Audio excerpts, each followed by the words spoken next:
let's just say this is a different moral argument that I'm interested to have you play around with. Okay. Should it be legal if a mom finds out she's having a girl, Okay. but she wants a boy? Should she be able to abort that 3-week-old?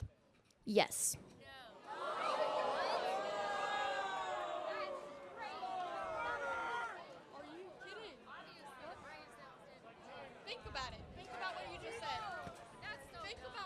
What's up, YouTube? Hope you guys are feeling good. Today, guys, we're back here on a new video. Today, we're going to check out Charlie Kirk, shocks pro-abortionist, gets her to admit she's wrong.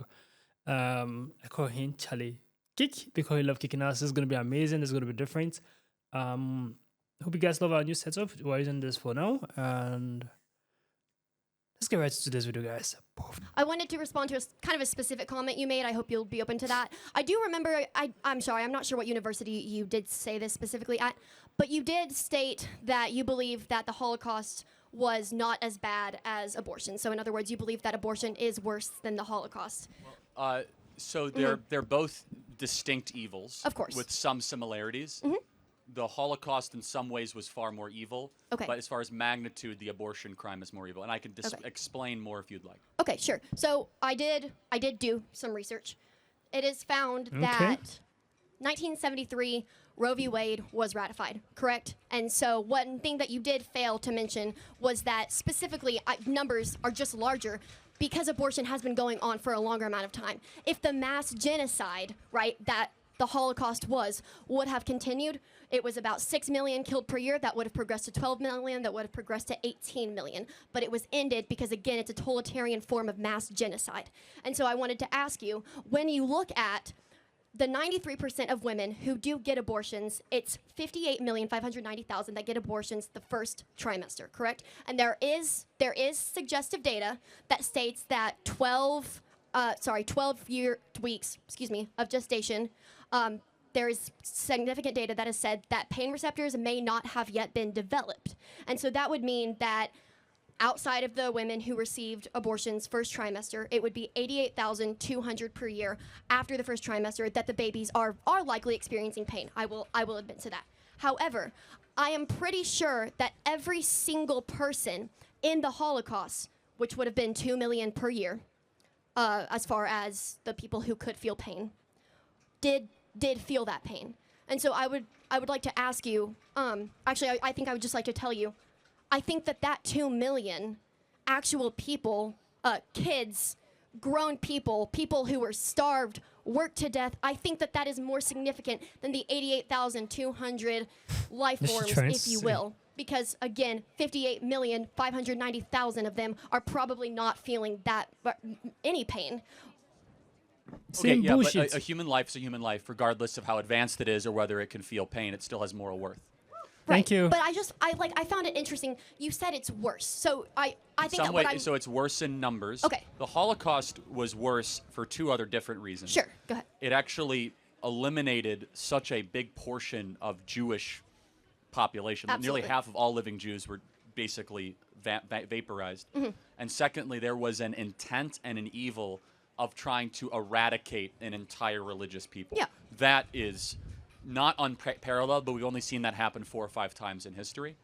But just to reiterate the point, and maybe you could tell me, a 4-week-old baby who may or may not feel pain. Let me take your argument and say the 4-week-old baby cannot feel pain. A 4-week-old baby that's outside of the womb or in the utero. In utero. Okay, understood. So what is the moral difference of that 4-week-old baby versus you? Versus me? Yeah, why do you matter more than that 4-week-old baby? Because I have past experience, I also have future experiences. That baby, while it has future experiences, nope, shut up, nope, you are incorrect. That baby does not have any past experiences, and therefore I believe that, yeah, I've probably affected and impacted more people in both a positive and a negative way than that 4-week-old uterus has. I'm sorry, not uterus, embryo. Yeah, so just to make sure I'm clear, Yeah. that your moral worldview is that people gain more value the older they get. Not necessarily the older they get. I would say that people gain more value. You said that is based exactly on what they've done. So, like an 82-year-old has more moral value than an 8-year-old. In fact, usually because it depends. Just to interrupt, the West actually was built on the opposite idea. that we sacrifice the old for the young. But during COVID, we sacrificed the young for the old. And we actually inverted it. It used to be that the grandparents would fall on the sword so that kids could live longer lives. So I'm just trying to understand, like, and from where do you get that moral worldview? Why do you believe that? Well, I wouldn't even say that what I'm arguing is that it's based off of how many people you know. What I'm saying is, realistically, if you are walking around, right, and you have a 4-week-old uterus, I'm so sorry, I keep saying uterus. A I mean baby in embryo. utero. Or embryo, okay, in your stomach. And then you have, just take a 4-year-old kid, all right? There are more people who most likely know that 4-year-old kid. That 4-year-old kid has the ability to understand fear, the fact that its life is in danger, and so therefore there's probably more reason, right, to not terminate the life of that 4-year-old rather than the life of the 4-week-old. So there's so much wrong with that argument. Okay. So under that belief system, sure. If by government decree they said let's eliminate the Down syndrome kids, do Down syndrome people still have the ability to feel pain, recognize fear, some, recognize but sadness? But it's highly diminished. But this is not a hypothetical, exactly. actually. Okay. It's actually you must get an abortion in Iceland if you have a Down syndrome baby. You must. Yeah, that's really terrible. Okay, we agree. Yeah. Right, but why is it terrible? The abortion, it doesn't matter that much, right? It's just like a clump of cells. Like, why not just... If it is going to directly impact either the mother's life or the baby's life, then yes, I do think that abortion is an important issue. I don't think the government should ever be able to come in and say, hey, you're required to have an abortion. In fact, the whole slogan for the pro-choice movement is your body, your choice. And I know you're going to disagree with that, but that is the whole point. So what it's saying is it's not left up to the government to decide if they should or shouldn't get an abortion. In Iceland, yeah, that's a problem because it's entirely left up to the government. But that's an issue. Let me take it to another extreme, if that's okay. Sure. Because this is full freedom, right? So you're saying, hey, my body, my choice. I'm actually saying for the first trimester. After that, fair enough. Yeah. Let's just say this is a different moral argument that I'm interested to have you play around with. Okay. Should it be legal if a mom finds out she's having a girl, okay, but she wants a boy? Should she be able to abort that 3-week-old? Yes. What? This guy's crazy. I said it in the first time. I said it the first time. She's crazy. Why? Can that child directly survive outside her body? Well, eventually, yes. I mean, again, so we talk about stages of development. What is the first step of human development? I mean, obviously, it's whenever the two pieces of DNA, the egg and the sperm correct, meet, yes, right? and then they collaborate. So and therefore, there you go. if human development begins at fertilization, conception, sure. So then shouldn't the human be protected at conception? Well, I don't even think it's going to be protected if the baby is going to be born to a mother who's like, well, dang it, my kid's not a girl, it's a boy, or vice versa. Then I don't even think they should be born to that parent in the first place. So, but just to understand, but so what you are arguing for is eugenics. Just so we are clear, it is not just illegal. It is grotesquely illegal what you are talking about, which is sex-selective abortion, basically where you get a DNA result at 3 weeks. And you could be like, nope, not the hair color I like, terminate it. I wanted a boy. So basically, your view of pregnancy is no different than customizing a Ford Explorer. True. Oh, my whole point again. No, you got to emphasize on it. Your view is that the baby, if all of a sudden you get a blood test that you don't like, that it's, by the way, you could tell a lot of your baby's DNA test now. How tall it's going to be, its average IQ, brown eyes, green eyes, blue eyes, whether it's going to be likely overweight, obese, whether or not it's going to be a boy or a girl. So if you get anything that you don't like, you say, my body, my choice, get it out of the shopping cart. Well, yeah, and to be honest, it's very ethically problematic, yeah. But if we have advanced to a society where that can happen, number one, yes, no, we're I mean, already you get we're blood already tests. in pretty big trouble if we can literally say, okay, the baby's gonna have blue eyes, green eyes. No, it's not. We're already there. We're there. So it's just so you understand. It's I mean, you can look at a Punnett table, but it's not actually going to be actually defined. No, it's very defined. You could get a 3-week-old blood test, and you could tell right around 3 to 6 weeks almost everything with a very, very high predictive correlation of how your kid is going to operate, grow. Now, of course, there are some issues with it, but the sex is highly, highly accurate. You take the urine of the mom within 48 hours, you could tell. So, what I want to make sure we're clear. You came here asking about the Holocaust. I'm going to complete the full circle. What you just talked about, sex-selective abortion, is Nazi eugenics philosophy, which is that we will eliminate those that we don't want. Interesting. You're exactly right. You did get me on that one. Yeah. At least she admitted.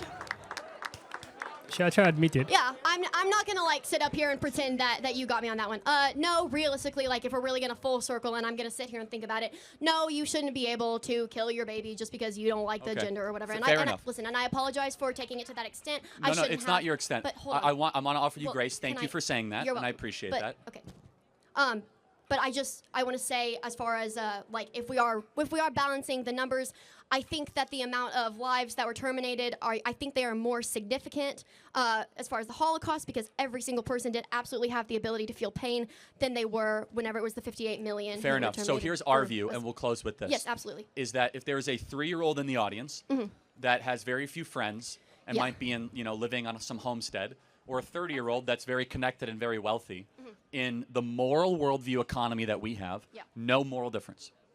If there's because they're like directly living like outside of their mother's womb, whereas if you have a fetus, let me go a step sort of further. parasite. Okay, if sure. there is a 3-week-old in utero, I mean, it's still leeching off of the mother's resources, so I'm not sure entirely how much of its own being it is. Well, again, so you leech for the first 3 years of life. I have a 10-month-old. He doesn't hunt and gather. He doesn't Right, go work. but he's not directly attached to your, I assume, to your wife's body. In order for his survival, he has to be directly attached to something. Somebody has to give the baby breast milk formula, or okay, formula, yeah, but can it? Or something. Okay, so here's your wife. Here's the baby. Can the baby just be apart from your wife and exist like that? At 22 weeks, yes. So for 22 weeks, so there again, is an trimester, umbilical cord. So what you say leech, I say give.